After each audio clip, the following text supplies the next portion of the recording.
All right, guys, we're at the end of Mark 4 for today. So Jesus is with his disciples, and they leave a crowd, get on a boat. They're going across the lake. And a great windstorm arose, and the waves were breaking into the boat so that the boat was already filling. That's a nightmare. But he was in this. But he was in the stern, asleep on the cushion. And they woke him and said to him, "Teacher, do you not care that we are perishing?" And he awoke and rebuked the wind and said to the sea, "Peace, be still."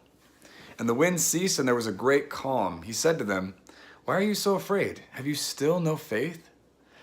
And they were filled with great fear and said to one another, "Who then is this, that even the wind and sea obey him?"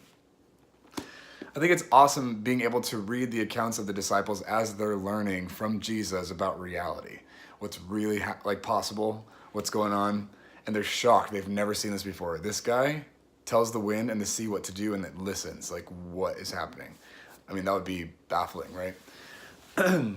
But I think it's important to pay attention to how we read this narrative. I would say it's actually something we need to be cautious of as we read the Gospels and the New Testament. Especially the accounts of Jesus. We want to be mindful about who we're identifying with in the story. Because I think it's common for people to read the disciples, their reaction to Jesus, their response, and kind of identify with them and be like, yeah, that makes sense, I get it, I'd be like that too. When actually, we are not the disciples in this story. We're not meant to identify with them. We're Jesus in the story. I want you to let that sink in a little bit. We're not meant to settle on what the disciples experienced in their accounts with Jesus and what they witnessed. We're obviously excited to see what they're learning and identifying with their journey as they grow, but in our maturity, we should be growing and waking up and realizing that if you read the Gospels and you read the New Testament and you understand what Jesus did on that cross and what actually happened, we realize that we are not like the disciples anymore, that Jesus killed those guys, he killed us, and he changed what we were. And Jesus, the way he operated, everything he did, everything he chose, was as us. He was doing life the way we were supposed to be doing it. And because none of us would, he came and did it for us.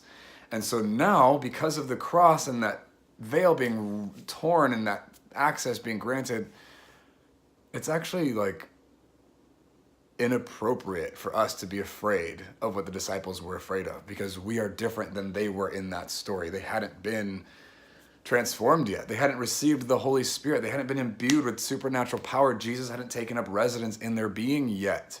So it's okay for them to be freaked out. They'd never seen any of this before. But when the cross happened, when Jesus died and resurrected, he changed what you were, what we are. So as we read accounts like that, I guess I just wanted to point out today, Jesus is supernatural. That's just the way he is. And he's demonstrating the way you are, the way you're supposed to be, how you're meant to be living this life and facing your challenges and addressing and reacting to and relating to nature. Jesus is showing us the path. He is the way. And it's not us doing it. It's Jesus alive in us, as us, releasing his goodness, his beauty, his splendor, his majesty, his authority, his power. We are him in the story. We must identify with him as we read these accounts. You are more than just mere mortals. Be so.